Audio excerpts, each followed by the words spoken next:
സുബ്ഹാനല്ലാഹ്. സമാപന ദിവസമാണ്. ആ നാട്ടുകാർ കുറേ സംഗതികളൊക്കെ ഷെഡ്യൂൾ ചെയ്ത് പിരിവും മറ്റുമൊക്കെ എടുക്കണമെന്ന് വിചാരിച്ച അവസാന മജ്‌ലിസാണ്. പെട്ടെന്ന് നിർത്താൻ വേണ്ടിയിട്ട് ആ നാട്ടുകാർ തീരുമാനിച്ചു. അപ്പൊ ഞാൻ ചോദിച്ചു, മയ്യത്ത് എവിടെ ഉള്ളത്? അപ്പൊ കണ്ണൂരിലുള്ള ഹോസ്പിറ്റലിലാണ്. അപ്പൊ അവിടുന്ന് ഇങ്ങോട്ട് എത്തണ്ടേ, ഏതായാലും കുറച്ച് സമയം എടുക്കൂലേ? അപ്പൊ അതുവരെ വേല് മുന്നോട്ട് പോകണോന്ന് ചോദിച്ചപ്പോൾ അവര് പറഞ്ഞു, ഉസ്താദ് ഇവിടെ ഉള്ളവർ മുഴുവനും കുടുംബക്കാരാണ്, പെട്ടെന്നുള്ള മരണമാണ്. വയല് തുടങ്ങി 2 ദിവസം ആ സഹോദരിയും വയലിന് വന്നിട്ടുണ്ട്. 3-ാമത്തെ ദിവസം പ്രഷർ കൂടിയിട്ട് വീണ് വെന്റിലേറ്ററിലായതാണ്. അങ്ങനെ വയല് നിർത്തി. ആ സഹോദരിക്ക് വേണ്ടി ദുആ ചെയ്ത് വയല് നിർത്തി. ഞാൻ ഏകദേശം എൻ്റെ വീട്ടിൽ ഒരു 2:30 മണിയാവുമ്പോൾ എത്തി. 2:30 മണിയാകുമ്പോൾ വീട്ടിലെത്തിയപ്പോ സംഘാടകരിൽപ്പെട്ട ഒരാൾ വിളിച്ചു, ഉസ്താദെ വീട്ടിലെത്തിയോന്ന് ചോദിച്ചു. ആ ഞാൻ വീട്ടിലെത്തി. വയല് കഴിഞ്ഞാൽ വിളിച്ചു നോക്കുന്ന സംഘാടകർ കുറവാ. വയലിന് വരുന്നത് വരെ വിളിക്കും, പോയാ വിളിച്ചു നോക്കുന്ന സംഘാടകർ വളരെ കുറവാണ്. സുബ്ഹാനല്ലാഹ്. അല്ലാഹു നമ്മളൊക്കെ നന്നാക്കി തരട്ടെ. അയാൾ വിളിച്ചു, ഉസ്താദെ വീട്ടിലെത്തിയോ? ആ വീട്ടിലെത്തി, അൽഹംദുലില്ലാഹ്. അപ്പൊ ഞാൻ അയാളോട് ചോദിച്ചു, നിങ്ങൾ എന്റെ ഈ 2:30 മണിയായിട്ട് ഉറങ്ങാത്തത് മരണ വീട്ടിലാണോ എന്ന് ചോദിച്ചു. മരണ വീട്ടിലാണോ എന്ന് ചോദിച്ചു. അപ്പൊ അയാൾ എന്നോട് പറഞ്ഞു, ഉസ്താദെ ആ കാര്യമൊന്നും പറയണ്ടെന്ന്. അപ്പൊ ഞാൻ ചോദിച്ചു, എന്തേ? അത് മരിച്ചില്ലോ അല്ലേ? സുബ്ഹാന ജല്ല ജലാലുഹു. അത് മരിച്ചില്ലോ അല്ലേ? ഏതോ ഒരാള് ഫോൺ വിളിച്ചപ്പോ സീരിയസ് ആണെങ്ങാൻ പറഞ്ഞപ്പോ അയാളെ കാച്ചി കൊടുത്ത് മരിച്ചു. നിങ്ങളെ ആലോചിച്ചു, എന്ത് പറയാനും മനുഷ്യനൊരു ബേജാറില്ല. ഇപ്പൊ അടുത്ത് ഒരു സാമൂഹിക പ്രവർത്തകനായ ഒരാള് അല്ലേ, അഷ്റഫ് താമരശ്ശേരി എന്ന് പറയുന്ന ഒരു നല്ല മനുഷ്യൻ, അയാള് മരിച്ചു എന്നും പറഞ്ഞ വാർത്ത വരുന്നു. നോമ്പിന്റെ തൊട്ട് മുമ്പ് മരിച്ചു എന്നും പറഞ്ഞ വാർത്ത. പലരും ഇന്നാലില്ല ഇങ്ങനെ വിടലൊടുങ്ങി. അവസാനം അയാൾ എന്നെ ഫേസ്ബുക്കിൽ വന്ന് പറഞ്ഞു, ഞാൻ മരിച്ചില്ല. അവളൊന്ന് ആലോചിച്ചു. ഇതാണ് ഇപ്പൊ ദുനിയാവിലുള്ള അവസ്ഥ ഇല്ലേ? അബ്ദുൽ നാസർ മഅദനി ഉസ്താദ് എത്ര പ്രാവശ്യം ഇപ്പൊ സോഷ്യൽ മീഡിയയിൽ മരിച്ചു എന്നറിയോ? നിങ്ങളൊന്ന് ആലോചിച്ചു. ഞാനിത് പറയുന്നത് ഒരു അടിസ്ഥാനവും ആവശ്യമില്ലാതെ കേൾക്കുന്നത് മുഴുവനും പറയാൻ ഒരു മടിയുമില്ലാത്ത ആളുകളായി നമ്മൾ മാറുകയാണ്. കഫാ ബിൽ മർഇ ഇസ്മൻ അൻ യുഹദ്ദിസ മാ സമിഅ ഔ കമാ ഖാൽ. കേൾക്കുന്നത് മുഴുവനും പറയാന്നുള്ളത് തന്നെ ഒരാൾ കള്ളനാവാൻ മതിയായ സ്വഭാവമാണ്. സയ്യിദുനാ മുഹമ്മദുർ റസൂലുള്ളാഹി ഏത് കാര്യം ഉറപ്പിച്ചിട്ട് പറഞ്ഞാൽ മതി. ചില മഹല്ലത്തിൽ ഉണ്ടാവും ചില മനുഷ്യന്മാര്, ആ നാട്ടിൽ നടക്കുന്ന മരണ വാർത്ത ആദ്യം പറയുന്ന ആള് ഞാനാവണമെന്ന് അയാളെ നിയ്യത്തല്ല. നാട്ടിലൊരാള് മരിച്ചാൽ നാട്ടിലുള്ള വാട്സപ്പ് ഗ്രൂപ്പിൽ ആദ്യം ആ വാർത്ത അറിയിക്കുന്ന ഈ നാട്ടിലെ നേതാവ് ഞാനാവണം എന്ന് വിചാരിക്കുന്ന ചില സാധുക്കളുണ്ട്. എന്നിട്ട് മരിച്ചു, ഹോസ്പിറ്റലിൽ നിന്ന് മരിച്ചു, വീട്ടുകാർ അറിഞ്ഞിട്ടുണ്ടാവില്ല. അപ്പോഴത്തേക്ക് ഇയാൾ വാട്സപ്പിൽ വിട്ടില്ല, ആള് മരിച്ചു. എത്ര വലിയ അപകടം! അള്ളാഹു നമ്മളെ നന്നാക്കി തരട്ടെ, അള്ളാഹു നന്നാക്കി തരട്ടെ. സുബ്ഹാനല്ലാഹ്. എന്ത് ചെയ്യുമ്പോഴും ആഖിറം ഓർമ്മ വേണം. ഒരു വാക്ക് നമ്മളുടെ നാവ് കൊണ്ട് ഉച്ചരിക്കുന്നോ 1000 തവണ ആലോചിക്കണം. ഞാൻ എന്റെ നാവ് കൊണ്ട് ഈ പറയുന്ന വാക്ക് ആഖിറത്തിൽ എനിക്ക് അത് തുണയാകുമോ അല്ല വിനയാകുമോ 100 തവണ ആലോചിക്കണം.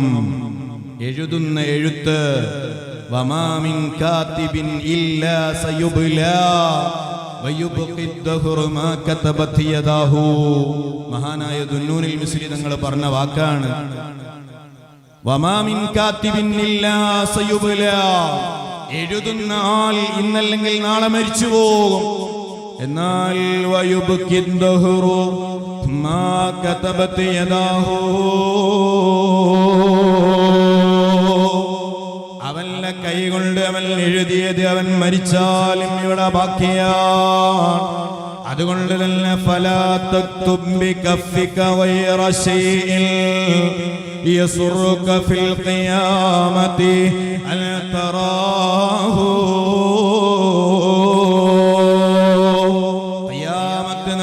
നിനക്ക് സന്തോഷം തരുന്ന കാര്യമല്ലാതെ നിന്റെ കൈകൊണ്ട് എഴുതല്ല മോനെ, നിന്റെ നാവ് കൊണ്ട് പറയണ്ട മോനെ. മഹാനായ സക്കരിയ അൻസാരി തങ്ങളുടെ ആലോചന, ഞാനെങ്ങാനും ഇരുന്നുകൊണ്ട് നിസ്കരിച്ചാൽ ആഖിറത്തിൽ വെച്ച് എല്ലാ നന്മതിന്മകൾ രേഖപ്പെടുത്തിയ കിതാബ് വായിക്കുമ്പോ എന്റെ ജീവിതത്തിൽ അവസാന നാളുകളിൽ ഞാൻ ചെയ്ത അമല് അവിടെ വെച്ച് വായിക്കുമ്പോ അതൊരു സന്തോഷമാവൂലല്ലോ. ഇരുന്നു കൊണ്ട് നിസ്കരിച്ചു എന്ന് പറയുമ്പോ അതൊരു വലിയ സന്തോഷമല്ലല്ലോ, അതൊരു മടിയുടെ ലക്ഷണമാണല്ലോ. അതുകൊണ്ട് ഞാൻ നല്ലതല്ല നിസ്കരിച്ചോളാം എന്ന് ശിഷ്യന്മാരോട് പറഞ്ഞിട്ട് അവിടെ നല്ലതല്ല നിസ്കരിക്കുന്നു. മഹാനായ താജുൽ ഉലമാ അവിടുന്ന് വഫാത്താകുന്നത് വരെ 11 റക്അത്ത് വിത്ർ മുടങ്ങാതെ നിസ്കരിച്ചു എന്ന് നമ്മളൊക്കെ കേട്ടവരാ. പരമാവധി നിന്നുകൊണ്ട് നല്ല നിസ്കരിക്കുന്നു. നെറ്റിത്തടം നിലത്ത് വെച്ചിട്ട് അല്ലാഹുവിന്റെ മുന്നിൽ സുജൂദിൽ വീഴുന്നു. നെറ്റി വെക്കാത്ത നിസ്കാരം, സുജൂദ് കൃത്യമായി ചെയ്യാത്ത നിസ്കാരം, അതൊരു നിസ്കാരമാണോ? അതുകൊണ്ട് ഉമ്മമാരെ, ഓ രക്ഷിതാക്കളെ, കഴിവില്ല പരമാവധി അതേ നെറ്റി ഭൂമിയിൽ വെച്ച് സുജൂദ് ചെയ്യാൻ കഴിയുമോ? അങ്ങനെ തന്നെ നിർവഹിക്കണേ. അല്ലാഹു തൗഫീഖ് നൽകട്ടെ.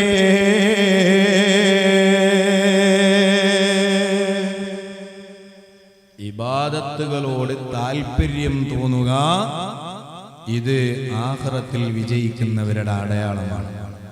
ഇനി ഓരോരുത്തരും സ്വന്തം മനസ്സിനോട് ഈ ചോദ്യം ഇങ്ങനെ ചോദിച്ചു നോക്കാം, ഇബാദത്തിനോട് താല്പര്യം തോന്നലുണ്ടോ ഇല്ലേ എന്ന്. ഇവിടെ മരണ വീട്ടില് തഹ്ലീൽ ചെല്ലുന്ന സ്വഭാവം ഉണ്ടോ? 70,000 തഹ്ലീൽ എന്നാ ചെല്ലല്? 3-നാണോ 7-നാണോ?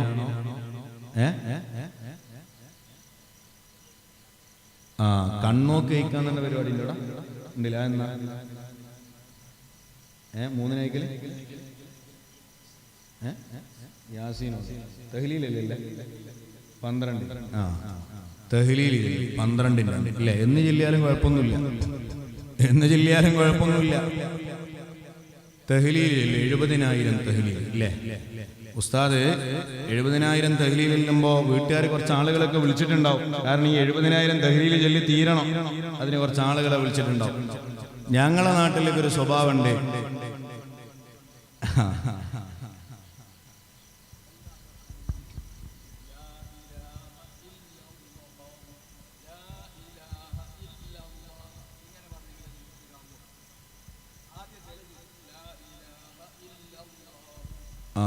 മൊഴിയാതെന്നാ ദിക്റാവോന്നായിരിക്കും അല്ലേ? ലാ ഇലാഹ ഇല്ലല്ലാഹു ലാ ഇലാഹ ഇല്ലല്ലാഹ് എന്ന് മൊഴിയണം. ചില ആൾക്കാർ അല്ലാ എന്ന് പറഞ്ഞ് നിർത്തും അല്ലേ? അതായിരിക്കും ചോദിച്ചത്. ഇൻഷാ അല്ലാഹ് ബാക്കി സംശയം ഇൻഷാ അല്ലാഹ് ഉസ്താദ്മാരോട് ചോദിക്കാം അല്ലേ? വയല് ഇങ്ങനെ നടക്കുമ്പോൾ ഒരു പ്രയാസമായിരിക്കും തോന്നുന്നുണ്ട്, അല്ലെങ്കിൽ വയല് നിർത്തിയിട്ട് നമുക്ക് തന്നെ പറയാം ഇൻഷാ അല്ലാഹ്. അള്ളാഹു നമ്മുടെ മജ്‌ലിസ് ഖബൂലാക്കട്ടെ. ആമീൻ പറയാനുള്ള ആഫിയത്ത് അല്ലാഹു തരട്ടെ ഇൻഷാ അല്ലാഹ്. അപ്പൊ 70,000 ലാ ഇലാഹ ഇല്ലല്ലാഹ് ചൊല്ലുമ്പോ ഉസ്താദ് ഇങ്ങനെ നാട്ടിലുള്ള ഒരാളെ വിളിച്ചിട്ട് പറയും, എത്ര ആളുണ്ട് എന്നൊന്ന് എണ്ണി നോക്കാൻ പറയും ഇല്ലേ? ഞങ്ങളുടെ നാട്ടിലൊക്കെ അങ്ങനെ ഒരു സ്വഭാവം ഉണ്ട്. അപ്പൊ കുറച്ച് കൂടുതൽ ആളുണ്ടെങ്കിൽ എത്ര തഹ്ലീൽ ചെല്ലണം, ഒരാൾ എത്ര തഹ്ലീൽ ചെല്ലണം, അതിന്റെ കണക്കെടുക്കുകയാണ്. അപ്പൊ അങ്ങനെ നോക്കിയിട്ട് ചില വീട്ടിൽ പാവങ്ങളായിരുന്നു, അവർ കുറച്ച് ആൾക്കാരെ വിളിച്ചിട്ടുണ്ട്. അപ്പൊ ഉള്ള ആളുകള് ചിലപ്പോ 500 തഹ്ലീൽ അല്ലെ 600 തഹ്ലീൽ ചെല്ലുന്നുണ്ട്. കുറേ ആളുകളുള്ള സ്ഥലത്താണെങ്കിൽ ഒരു 200 തഹ്ലീലൊക്കെ ഒരാൾ ചെല്ലേണ്ടതുണ്ടാവും. എന്നാൽ ഉസ്താദ് ഇങ്ങനെ ആളുകളുടെ എണ്ണൊക്കെ നോക്കിയിട്ട് പറയും, ഇവിടെ ആളുകൾ കുറച്ച് കുറവാണ്, അതുകൊണ്ട് ഒരാള് ഒരു 800 തഹ്ലീൽ ചൊല്ലണോ. ഇത് പറയുമ്പോൾ സന്തോഷമാണോ തോന്നാറുള്ളത്, ദുഃഖാണോ തോന്നാറുള്ളത്? സുബ്ഹാനല്ലാഹ്.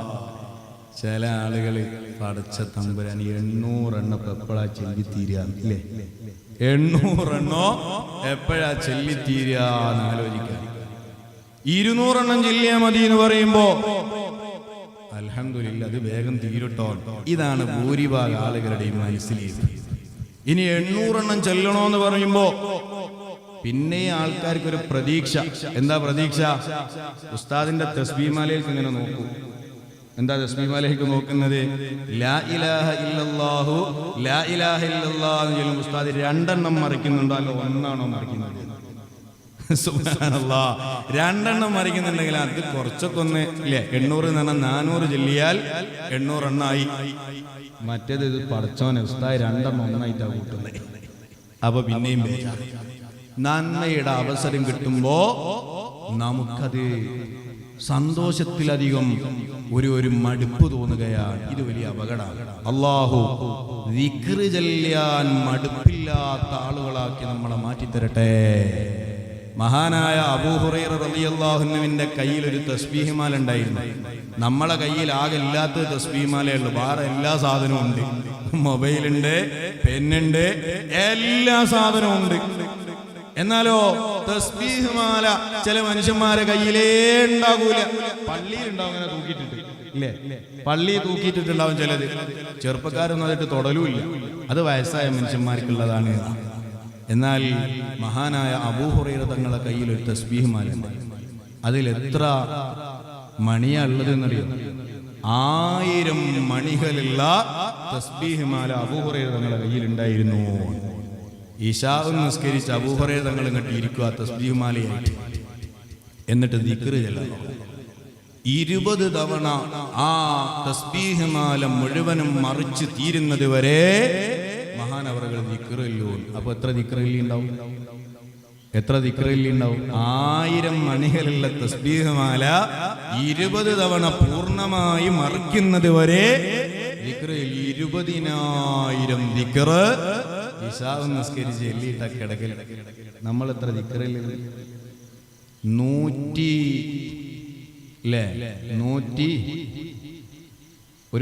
ഒരു നിസ്കാരത്തിന്റെ ശേഷം 110 ദിക്റ് ഏതായാലും നമ്മള് ഏറ്റവും ചുരുങ്ങിയതാ പറയുന്നത് ചെല്ലണം.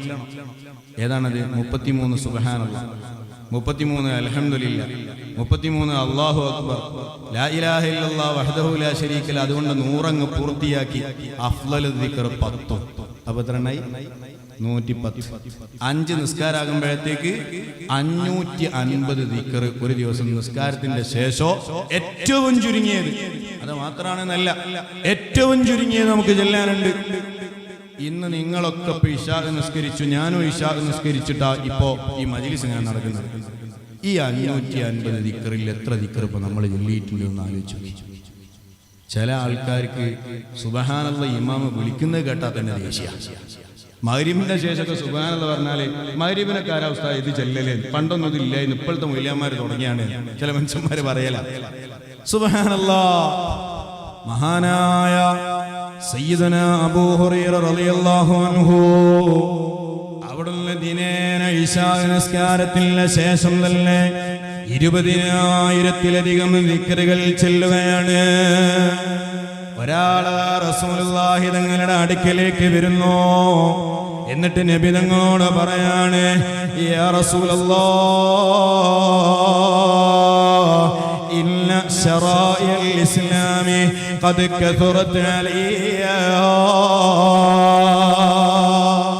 തങ്ങളെ മതപരമായിട്ടുള്ള ഇബാദത്തുകൾ ഇങ്ങനെ നോക്കുമ്പോ വല്ലാതെ ഉണ്ടല്ലോ.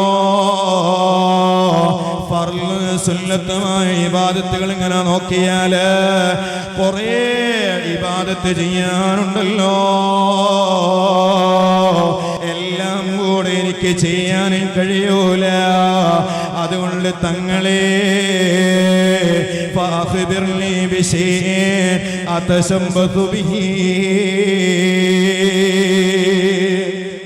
നിങ്ങൾ നോക്കി 5 വഖത്ത് നിസ്കാരമുണ്ട്, നിർബന്ധമായത് തന്നെ. തഹജ്ജുദ് നിസ്കാരമുണ്ട്, സുന്നത്തായത്. അതുപോലെ സുബഹിയുടെ മുമ്പ് സ്വലാത്തുൽ ഫജ്ർ ഉണ്ട്, അതുപോലെ ദുഹാ നിസ്കാരമുണ്ട്, അതുപോലെ വിത്ർ നിസ്കാരമുണ്ട്, റവാത്തിബുകളുണ്ട്, തസ്ബീഹ് നിസ്കാരമുണ്ട്, സ്വലാത്തുൽ അവ്വാബിനുണ്ട്, വുദൂഇന് ശേഷം നിസ്കാരമുണ്ട്, പള്ളിയിൽ കയറിയാൽ നിസ്കാരമുണ്ട്. ഇങ്ങനെ എത്രയെത്ര നിസ്കാരമാ. അതേ തിങ്കളാഴ്ച നോമ്പ് സുന്നത്താണ്, വ്യാഴാഴ്ചയിൽ നോമ്പ് സുന്നത്താണ്, അയ്യാമുൽ ബീദ് നോമ്പ് സുന്നത്താണ്, അയ്യാമുസ് സൂദ് നോമ്പ് സുന്നത്താണ്. ഇതുപോലെ റമദാനിൽ നോമ്പ് നിർബന്ധമാണ്. റജബില് ശഅബാനില് 2 മാസം നോമ്പ് നോൽക്കൽ പ്രത്യേക സുന്നത്താണ്. അതുപോലെ ശവ്വാലിൽ 6 ദിവസം നോമ്പ് നോൽക്കൽ സുന്നത്താണ്. അറഫാ ദിവസം നോമ്പ് സുന്നത്താണ്. മിഅ്റാജിന് നോമ്പ് സുന്നത്താണ്. ഇങ്ങനെ എത്രയെത്ര ദിനങ്ങളിലാണ് സുന്നത്തായ നോമ്പുകളുള്ളത്. അതേ ഒരാള് വന്നിട്ട് തങ്ങളോട് പറയാണ്, എല്ലാം കൂടെ ചെയ്യാൻ എനിക്ക് സാധിക്കൂല, അതുകൊണ്ട് ഫാഖ്ബിർനി ബിശൈഇൻ അതശബ്ബസു ബിഹി.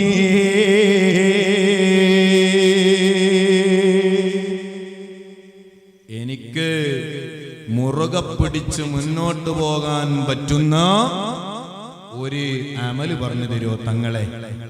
ഇല്ലേ, എല്ലാവർക്കും വേണ്ടത് കുറുക്ക് വഴിയാണ്. ഇല്ലേ, കുറുക്ക് വഴിയാണ്.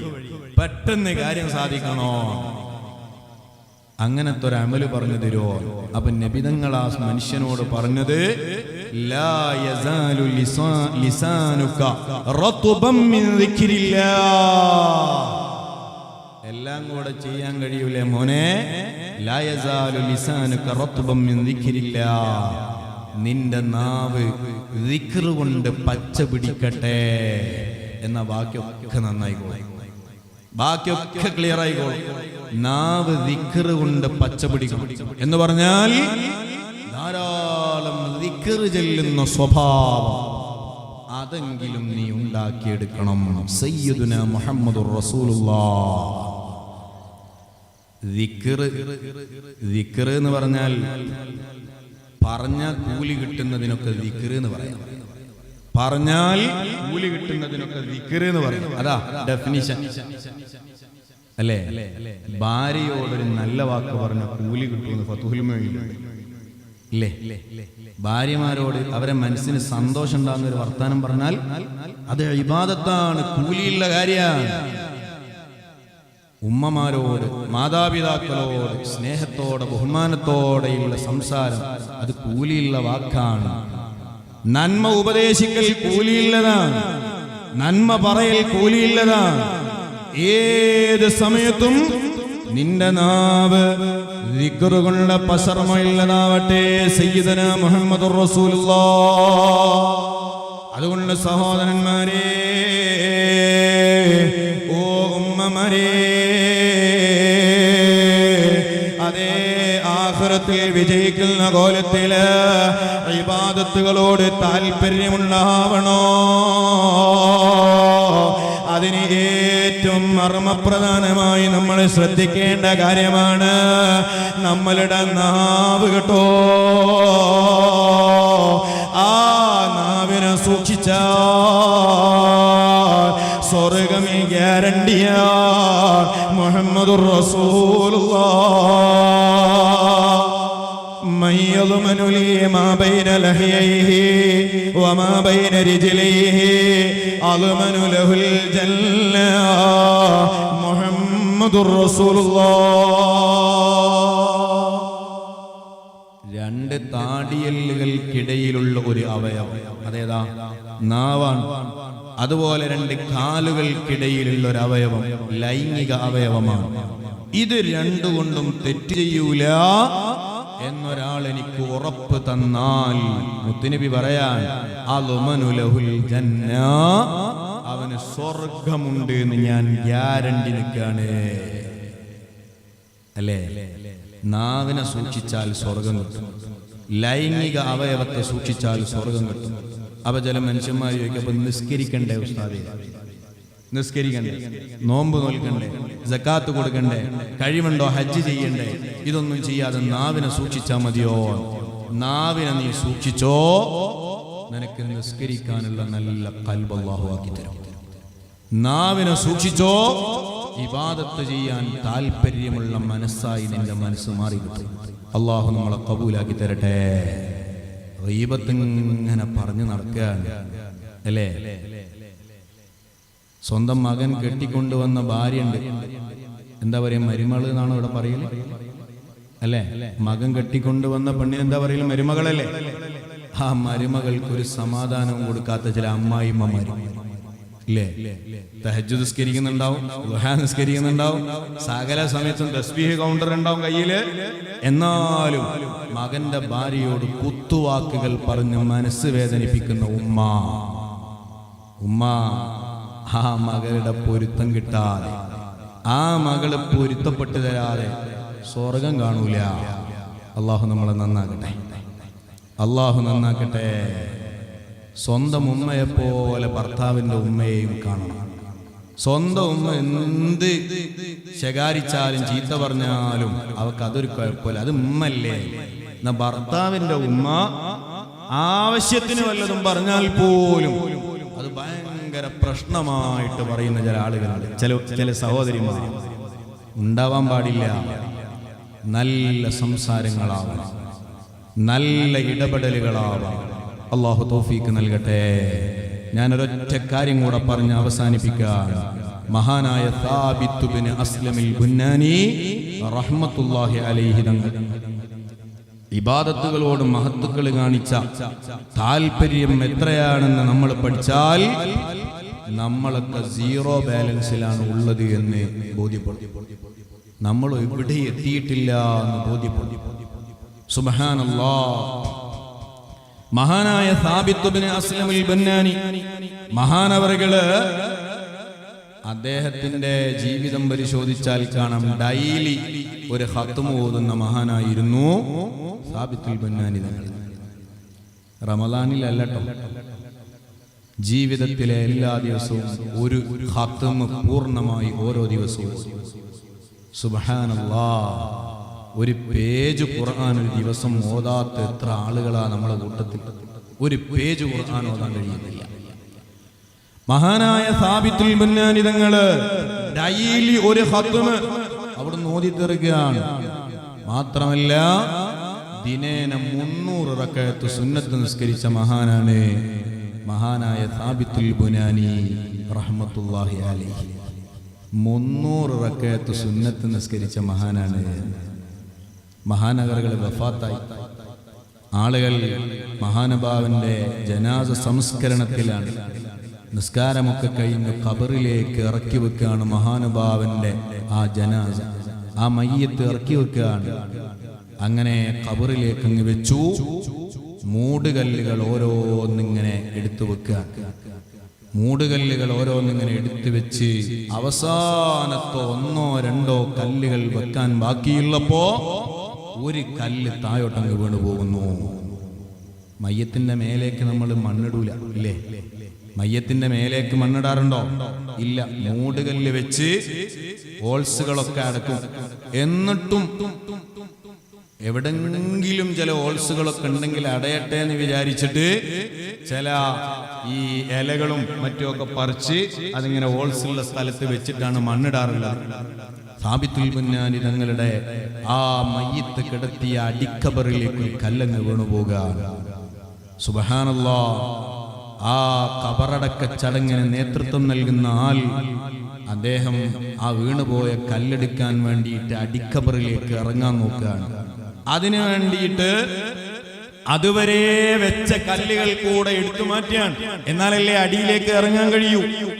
അങ്ങനെ ഇറങ്ങാൻ വേണ്ടിയിട്ട് ആ കല്ലുകളെല്ലാം എടുത്തു മാറ്റി ആ മനുഷ്യൻ മഹാനായ സാബിത്തുൽ ബുന്നാനി തങ്ങളുടെ ആ ഖബറിലേക്ക് അങ്ങ് ഇറങ്ങിയപ്പോ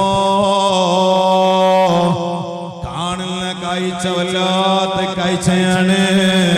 فإذا القائم يصلي في القبر മഹാനായ സാബിത്തുൽ ബുനാനി തങ്ങൾ അവിടുന്ന് ഖബറിൽ നിന്ന് നിസ്കരിക്കുന്നു. ഖബറടക്കം പൂർത്തിയായിട്ട് പോലുമില്ല. അതിന് മുമ്പ് തന്നെ മഹാനുഭാവൻ നിസ്കരിക്കുന്ന കാഴ്ചയാണ് കാണുന്നത്. ആലോചിച്ചു നോക്കൂ. നമ്മുടെ നാട്ടിൽ ഒരാൾ മരണപ്പെട്ട് 10-60 കൊല്ലങ്ങളില്ല എന്തോ ആവശ്യത്തിന് വേണ്ടിയിട്ട് ആ ഖബറിനെ തുറന്നു നോക്കിയപ്പോ മയ്യിത്ത് ഒരു കേടും പറ്റാതെ ആ ഖബറിലെ ബാക്കിയാണെങ്കിൽ അത് വല്ലാത്ത അത്ഭുതമാണല്ലോ. നമ്മളെ വല്ലാതെ അത്ഭുതം പറയാറുണ്ടല്ലോ. എന്നാൽ മഹാനായ സാബിത്തുൽ ബുനാനി തങ്ങളുടെ ഖബറടക്കം പൂർത്തിയായിട്ടില്ല. അതിനു മുമ്പ് തന്നെ മഹാനവറുകൾ നിസ്കാരത്തില്ല. ഈ അത്ഭുതമങ്ങ് കണ്ടപ്പോ അവരതാ വേഗം മെല്ലെ ഖബറ് അത് മൂടിയിട്ട് നേരെ മഹാനവറുകളുടെ വീട്ടിലേക്ക് ചെല്ലുന്നു. ആ വീട്ടിലതാ മഹാനുഭാവന്റെ മകളുണ്ട്. മകളോട് എന്ന് ചോദിക്കുകയാണ്, അല്ലയോ മോളെ,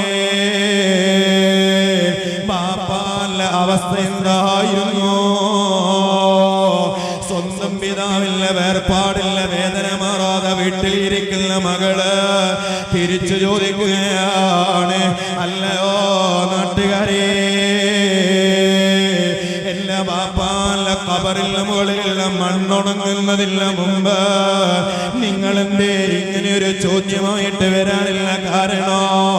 അപ്പോഴാണ് അവര് പറയുന്നത്, അതേ മോളെ, ഞങ്ങളെ ബാപ്പാന്റെ ഖബറില്ലേ അടുത്ത് ചെന്നപ്പോ ഇങ്ങനെ ചില അവസ്ഥയുണ്ടായി.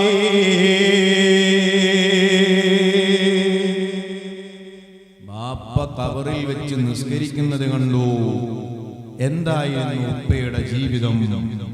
അപ്പയാ മോള് പറയുന്നത്, ബാപ്പ എല്ലാ ദിവസവും ഒരു ഖത്ം ഓതാറുണ്ട്, 300 റക്അത്ത് സുന്നത്ത് നിസ്കരിക്കും. മാത്രമല്ല തഹജ്ജുദ് നിസ്കരിച്ചിട്ട് എന്റെ ഉപ്പ പൊട്ടി കരഞ്ഞിട്ടൊരു ദുആ നടത്തുന്നത് കേൾക്കലുണ്ട്. എന്താ ദുആ എന്നറിയോ? ആ മകള് പറയാ, ഉപ്പ ഇങ്ങനെ ദുആ എടുക്കും, പടച്ചോനെ എനിക്ക് നിസ്കരിച്ചിട്ട് പൂതി തീരുന്നില്ല അല്ലാഹ്. സാബിത്തുൽ ബുനാനി തങ്ങളുടെ ദുആ, എനിക്ക് നിസ്കരിച്ചിട്ട് പൂതി തീരുന്നില്ല. ആകെയുള്ളൊരു ടെൻഷൻ, ഈ ദുനിയാവിലല്ലേ നിസ്കരിക്കാൻ അവസരം ഉണ്ടാവും, ഈ ഭൗതിക ലോകത്ത്. മരിച്ചാൽ പിന്നെ ഖബറിൽ നിസ്കാരമില്ല, മശ്റയിൽ ചെന്നാൽ നിസ്കരിക്കേണ്ടതില്ല. ഇതാണ് അമലിന്റെ ലോകം. അതുകൊണ്ട് പടച്ചോനെ എനിക്ക് പൂതി മാറുന്നില്ല. അതുകൊണ്ട് ഏതെങ്കിലും ഒരാൾക്ക് നീ ഖബറിൽ നിസ്കരിക്കാനുള്ള അവസരം കൊടുക്കുമെങ്കിൽ പടച്ചോനെ എനിക്ക് അവസരം തരണേ എന്നെന്റെ ഉപ്പ ദുആരിക്കലുണ്ട്. മനസ്സറിഞ്ഞ ദുആയിരുന്നു. അല്ലാഹു തആല ആ രൂപത്തിൽ അങ്ങ് കൊടുക്കുകയും ചെയ്തു. നിസ്കരിച്ചിട്ട് പൂതി തീരുന്നില്ല. നമ്മളെങ്ങനെ ദുനിയാവിൽ ഈ മരിക്കുന്നത് വരെയല്ലേ നിസ്കരിക്കാനുള്ള അവസരമുള്ളൂ. ഇതാ സാബിത്തുൽ ബുനാനി തങ്ങളുടെ ബേജാറ്. നമ്മളോ മരിക്കുന്നേ വരെ നിസ്കരിക്കണല്ലോ എന്നുള്ള ബേജാറ്. മരിക്കുന്നത് വരെ നിസ്കരിക്കണല്ലോ എന്നുള്ള ബേജാറില്ല നമ്മൾ ജീവിക്കുന്നത്. സാബിത്തുൽ ബുനാനി തങ്ങൾ പഠിച്ചോനെ മരിക്കുന്നത് വരെയല്ല നിസ്കരിക്കാൻ കഴിയൂ, അതിന്റെ ശേഷം അവസരമില്ലല്ലോ. ഇങ്ങനെ ഇബാദത്തുകളോട് വല്ലാത്ത താല്പര്യം, അത് ആഖിറത്തിൽ വിജയിക്കുന്നവന്റെ അടയാളമാണ്. പ്രിയപ്പെട്ട സഹോദരന്മാരെ, ആ സ്വഭാവം നമ്മളിൽ ഇല്ലെങ്കിൽ ഇന്നു മുതൽ അതിനു വേണ്ടിയുള്ള അധ്വാനമാണ്. ഒരു നന്മയുടെ അവസരവും ഒഴിവാക്കി പോകരുത്. നടന്നിങ്ങനെ പോകുമ്പോ റോഡിന്റെ നടുവിൽ ഒരു കല്ല് കാണുക, അല്ലെങ്കിൽ ഒരു തേങ്ങ വീണ് കിടക്കുന്നത് കാണുക.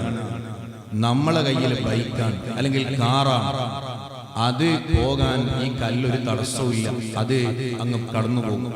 എന്നാലും ആഖിറത്തിലേക്കുള്ള ഒരു വലിയ നന്മയാണ്, നന്മയുടെ അവസരമാണ് ആ കിടക്കുന്നത് എന്ന് ചിന്തിച്ച് ആ വണ്ടി ഒന്ന് സൈഡാക്കി ആ കല്ലൊന്ന് മാറ്റിയിട്ട് മാർഗതടസ്സം നീക്കിക്കൊടുത്താൽ മോനെ അത് ആഖിറത്തിൽ നാളെ പ്രതിഫലം കിട്ടുന്ന വലിയൊരു അമലായി. അല്ലാഹു തൗഫീഖ് തരട്ടെ, അല്ലാഹു തൗഫീഖ് തരട്ടെ. ഇപ്പോ ഈ കാറിന്റെ ഒക്കെ ലൈറ്റ് വല്ലാത്ത ലൈറ്റാണ് അല്ലേ? കണ്ണിലേക്ക് ഇങ്ങോട്ട് അടിച്ചാ സുബ്ഹാനല്ലാഹ്. ഒരു പ്രത്യേക ലൈറ്റാണ്, പുതിയ വണ്ടി കൊണ്ടൊരു നീല ലൈറ്റ് ഇങ്ങോട്ട് ഇറങ്ങിയിട്ടുണ്ട്. കണ്ണിലേക്ക് അടിച്ചാൽ മറുഭാഗത്ത് നിന്ന് വരുന്ന ആളുകൾക്ക് മുന്നോട്ട് ശരിക്കും കാണാൻ കഴിയൂല. നിന്റെ കാറിന് ലൈറ്റിന് രണ്ട് സ്വഭാവമുണ്ട് അല്ലേ? ഏതാണ്? ഒന്ന് ബ്രൈറ്റും മറ്റൊന്ന് ഡിമ്മും. താത്തി അല്ലേ? വണ്ടി ഇങ്ങനെ ഡ്രൈവ് ചെയ്തു പോകുമ്പോ എതിരൊരു വാഹനം വരുമ്പോ താത്തി കൊടുക്കാനുള്ള മനസ്സ് നീ കാണിച്ചാൽ അത് നാളെ ആഖിറത്തിൽ നന്മയുടെ പട്ടികയിൽ നിനക്ക് കാണാൻ കഴിയും. നമ്മൾ നേരെ കണ്ട് അടിച്ചു കൊടുക്കുക അല്ലേ? ബ്രൈറ്റ് ആക്കി കൊടുക്കുക. അതുവരെ ഡിമ്മായിരിക്കും. വേറൊരുത്തം വരുമ്പോ കണ്ണിൽ കണ്ടടിച്ചു കൊടുക്കും. സ്വീപ്പാവട്ടെ. നന്മയുടെ ഒരു അവസരം പോലും ഒഴിവാക്കരുത്. അല്ലാഹു തൗഫീഖ് നൽകട്ടെ. ഉമ്മമാരെ, ഭർത്താക്കന്മാരെ അവർക്ക് ഖിദ്മത്ത് ചെയ്യുന്നതിൽ അപ്പുറം വേറെ ഇബാദത്തും തേടി നിങ്ങൾ പോകണ്ട. ചില ആൾക്കാർ അങ്ങനെയാണ്. ഇപ്പൊ ഓൺലൈൻ മജ്‌ലിസിന്റെ മുന്നിൽ എത്തിക്കാഫി ഇരിക്കുകയാണ് ചില പെണ്ണുങ്ങൾ. ഭർത്താവ് വന്നാലൊന്നും മൈൻഡ് ചെയ്യില്ല അല്ലെ? ഒരു ഗ്ലാസ് ചുടുവെള്ളം എടുക്കുകയെന്ന് പറഞ്ഞാൽ ഉമ്മ പറയും, ആണെ അടുക്കളയിൽ പോയി എടുത്തോളി, ഞാനിതാ ഉസ്താദ് ഹദ്ദാദ് ഇപ്പൊ തുടങ്ങുന്നു. സുബ്ഹാനല്ലാഹ്. ഓൺലൈൻ മജ്‌ലിസിലെ ഹദ്ദാദ് ഇപ്പൊ തുടങ്ങും, വേണമെങ്കിൽ നിങ്ങൾ പോയി അടുക്കളയിൽ നിന്ന് എടുത്തോ. ഇതുകൊണ്ട് സ്വർഗം കിട്ടുമെന്ന് വിചാരിക്കണ്ട, ഇതുകൊണ്ട് സ്വർഗം കിട്ടുമെന്ന് വിചാരിക്കണ്ട. അല്ലാഹുവിന്റെ റസൂൽ പറഞ്ഞത്, അയ്യുമംറഅത്തിൻ മാതത് വസൗജുഹാ അൻഹാ റാദ് ദഖലത്തിൽ ജന്ന. സ്വന്തം ഭർത്താവിന്റെ പൊരുത്തണ്ടോ ഉമ്മ എന്ന സ്വർഗണ്ട് ഇല്ലേ? കാര്യപകടമാണ്. അല്ലാഹു തൗഫീഖ് നൽകട്ടെ. അല്ലാഹു നമ്മളെ നന്നാക്കി തരട്ടെ. ചെറുപ്പക്കാരെ, ഒരു MDMAയുടെയും പിന്നാലെ പോകണ്ട, ഒരു തോന്നിവാസത്തിന്റെയും പിന്നാലെ പോകണ്ട, ഒരു ലഹരിയുടെയും പിന്നാലെ പോകണ്ട, ഒരു പലിശയുടെയും ചൂതാട്ടത്തിന്റെയും ഒന്നിന്റെയും പിന്നാലെ പോകണ്ട. അല്ലാഹു തആല പൊരുത്തപ്പെട്ട മാർഗത്തിൽ മാത്രം സ്വലാത്തുകൾ കൊണ്ട് സജീവമാകണം നമ്മളുടെ നാവ്. അല്ലാഹു തൗഫീഖ് നൽകട്ടെ. റസൂലുള്ളാഹി തങ്ങളുടെ ഇഷ്ടം കിട്ടുന്നവരിൽ നമുക്ക് പെടാൻ കഴിയണം. അല്ലാഹുവേ, ഞങ്ങളെ നീ നന്നാക്കി തരണേ റഹ്മാനേ, ഞങ്ങളെ നീ നന്നാക്കി തരണേ അല്ലാഹു സുബ്ഹാനഹു വ തആല നമ്മൾ ഇതുവരെ പറഞ്ഞതും കേട്ടതും എല്ലാം അവൻ പൊരുത്തപ്പെടുന്ന അമലായി നമ്മിൽ നിന്ന് കബൂലാക്കി തരുമാറാവട്ടെ. ഇനിയും വയല് ദീർഘിച്ചാൽ ട്രെയിന് പോകുമെന്ന് പേടിയുള്ളതുകൊണ്ട് തൽക്കാലം ഞാൻ അവസാനിപ്പിക്കാം. അല്ലാഹു സുബ്ഹാനഹു വ തആല നമ്മുടെ മജ്‌ലിസ് എല്ലാ അർത്ഥത്തിലും ഖബൂലിയത്തുള്ള മജ്‌ലിസാക്കി തരട്ടെ. എല്ലാ ദിവസവും ആരംഭപ്പൂവായ മുത്തുനബിയുടെ പേരിൽ ഏറ്റവും ചുരുങ്ങിയതൊരു 300 സ്വലാത്തെങ്കിലും ചെല്ലാതെ കഴിഞ്ഞു പോകരുത്. അല്ലാഹുവേ, നീ തൗഫീഖ് നൽകണേ റഹ്മാനേ. മഹാനായ ശാഫിഈ ഇമാം അവിടുന്ന് പറയുന്നത് കാണാം, ഞാൻ ദോഷം ചെയ്യാതിരിക്കാനുള്ള മാർഗം അന്വേഷിച്ചു. ദോഷം ചെയ്യാതിരിക്കാനുള്ള മാർഗം അന്വേഷിച്ചപ്പോ എനിക്കതിനെ നിസ്കാരത്തിൽ എനിക്കത് എത്തിക്കാൻ കഴിഞ്ഞു എന്ന് ശാഫിഈ ഇമാം പറഞ്ഞതാണ്. ചെറുപ്പക്കാരെ, ളുഹാ നിസ്കാരം മുടങ്ങാതെ നിർവഹിക്കാൻ നോക്കണം. അത് വലിയ പുണ്യമുള്ള നിസ്കാരമാണ്. ആ നിസ്കാരം പതിവാക്കിയാൽ മറ്റുള്ള നമ്മളുടെ സ്വഭാവത്തിലെ ദൂഷ്യ സ്വഭാവങ്ങൾ മുഴുവനും മാറിക്കിട്ടാനുള്ള വലിയൊരു കാരണമാണ്. അല്ലാഹുവേ, നീ ഞങ്ങളെ നന്നാക്കി തരണം റഹ്മാനെ, നീ ഞങ്ങളെ ഖബൂലാക്കണേ അല്ലാഹ്.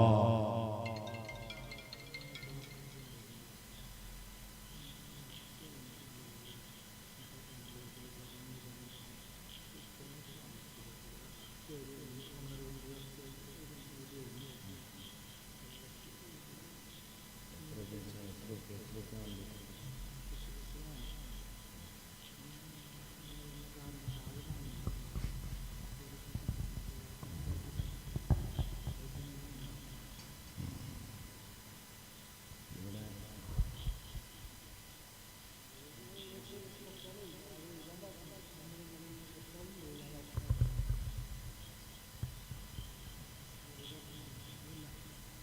ഇൻഷാ അല്ലാഹ് സഹോദരിമാരുടെ ഭാഗത്തേക്ക് ചെറിയ മക്കള് ബക്കറ്റുമായിട്ട് വരുമ്പോൾ നല്ല സംഭാവന നിങ്ങളൊക്കെ കൊടുക്കണമെന്ന് സംഘാടകർക്ക് വേണ്ടി പ്രത്യേകം ഓർമ്മപ്പെടുത്താണ്.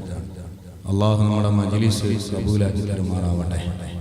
ഈ മജ്ലിസിനെ ആര് സഹായിക്കുന്നോ അള്ളാഹുവേ അവർക്ക് എല്ലാ മേഖലകളിലും നീ തുണയാവണം റഹ്മാനെ. ഒരിടത്തും അവരെയും ഞങ്ങളെയും നീ പരാജയപ്പെടുത്തില്ലേ അല്ലാഹ്. അൽഹംദുലില്ലാഹ്, അടുത്ത വർഷത്തെ റാത്തീബ് നേർച്ചയിലേക്ക് വാർഷിക മജ്ലിസിലേക്കുള്ള ഇറച്ചിയും അരിയും ഒക്കെ ഇവിടുന്ന് ആളുകൾ ഏറ്റെടുത്തു എന്ന സന്തോഷം സംഘാടകർ പറഞ്ഞു. അള്ളാഹുവേ, അതാരാണോ ഏറ്റെടുത്തത് അവർക്ക് വലിയ ബർക്കത്ത് ചെയ്യണം റഹ്മാനെ. സ്വർഗീയമായ ഭക്ഷണം അവർക്ക് നീ നൽകണേ അല്ലാഹ്. പഠിച്ചവനെ, ദുനിയാവിൽ ഒരു സ്ഥലത്തും അവർക്കൊരു പ്രയാസവും നൽകാതെ ആഖിറത്തിൽ വലിയ വിജയം ലഭിക്കുന്നവരിൽ അവരെയും ഞങ്ങളെയും നീ ഉൾപ്പെടുത്തണേ അല്ലാഹ്.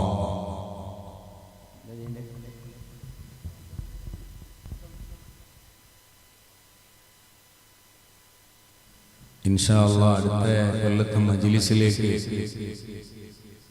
ചെലവിലേക്കും എന്തെങ്കിലുമൊക്കെ വേണമെന്നാണ് സംഘാടകർ പറയുന്നത്. കുറെ ആളുകളൊക്കെ ഏറ്റതാണല്ലേ. നമ്മുടെ ലൈവ് കേട്ടുകൊണ്ടിരിക്കുന്ന ഒരു ചെറുപ്പക്കാരൻ അബ്ദുറഹ്മാൻ അല്ലേ, അദ്ദേഹത്തിന്റെ ഉപ്പ മരണപ്പെട്ടു പോയിട്ടുണ്ട്. 10,000 രൂപ അദ്ദേഹം ഏറ്റിട്ടുണ്ട്. അല്ലാഹുവേ നീ ഖബൂലാക്കണേ റഹ്മാനെ. ഓറക്കാമീൻ പറയാം. അല്ലാഹുവേ നീ ഖബൂലാക്കണേ റഹ്മാനെ. അദ്ദേഹത്തിന്റെ മരണപ്പെട്ടു പോയ ഉപ്പാന്റെ ഖബർ അല്ലാഹ് നീ സന്തോഷത്തിലാക്കി കൊടുക്കണേ റഹ്മാനെ. എന്തെങ്കിലും പ്രയാസം ആ ഖബറിൽ ഉണ്ടെങ്കിൽ നീ ദൂരീകരിച്ചു കൊടുക്കണേ അല്ലാഹ്. വലിയ ദറജ അദ്ദേഹത്തിന് നീ നൽകണേ അല്ലാഹ്. ഇനി ആരെങ്കിലുമൊക്കെ ആ മജ്ലിസിലേക്ക് വല്ലതും ഏൽക്കാൻ ഉദ്ദേശിക്കുന്നുണ്ടെങ്കിൽ, നേരത്തെ കുറെ ആളുകൾ ഏറ്റിട്ടുണ്ട് എന്നാണ് ഇവിടുന്ന് പറഞ്ഞത്, ആരെങ്കിലുമൊക്കെ നേരത്തെ ഏൽക്കാത്ത ആളുകൾ ഉണ്ടെങ്കിൽ ഇൻഷാ അല്ലാഹ് അവർക്കും പറയാനുള്ള ഒരു അവസരമാണ്. അല്ലാഹു തആല ജുനൈദ് റോയൽ ദുബൈയിൽ 5 കിലോ ഇറച്ചി ഏറ്റിട്ടുണ്ട്. അല്ലാഹുവേ നീ ഖബൂലാക്കണേ റഹ്മാനെ. നീ സ്വീകരിക്കണേ അല്ലാഹ്. അദ്ദേഹത്തിന്റെ ജോലിയിലും ഏർപ്പാടുകളിലും നീ വലിയ ബർക്കത്ത് ചെയ്തു കൊടുക്കണേ റഹ്മാനെ. എന്ത് പ്രയാസങ്ങളുണ്ടെങ്കിലും നീ ദൂരീകരിച്ചു കൊടുക്കണേ അല്ലാഹ്. വലിയ സലാമത്ത് നൽകണേ അല്ലാഹ്. ഇൻഷാ അല്ലാഹ് ഇനി ആരെങ്കിലും ഈ മജ്ലിസിൽ ഏറ്റെടുക്കാനുള്ള ആരെങ്കിലും ഉണ്ടെങ്കിൽ എത്രാണോ കഴിയുക, 10,000 കഴിയുന്നവരങ്ങനെ, 5,000 ആണെങ്കിൽ അങ്ങനെ, 2,000 ആണെങ്കിൽ അങ്ങനെ, 1,000 രൂപയെങ്കിലും അല്ലേ കഴിയുന്നവരും മുഴുവനും ഏറ്റെടുത്ത് അടുത്ത കൊല്ലത്തെ മജ്ലിസ് അത് ഇവിടെ നടക്കുമ്പോ ഞാനും നിങ്ങളും ബാക്കി ഉണ്ടാകുമോ എന്ന് അറിയില്ല. അല്ലാഹുവേ, ഞങ്ങൾക്ക് നീ ദീർഘായുസ് നൽകണം റഹ്മാനെ. ആഫിയത്ത് നൽകണേ അല്ലാഹ്. പെട്ടെന്നുള്ള മരണങ്ങളിൽ നിന്ന് ഞങ്ങളെ എല്ലാവരെയും നീ കാത്തുരക്ഷിക്കണേ അല്ലാഹ്. ബിറഹ്മതിക യാ അർഹമർ റഹീമീൻ.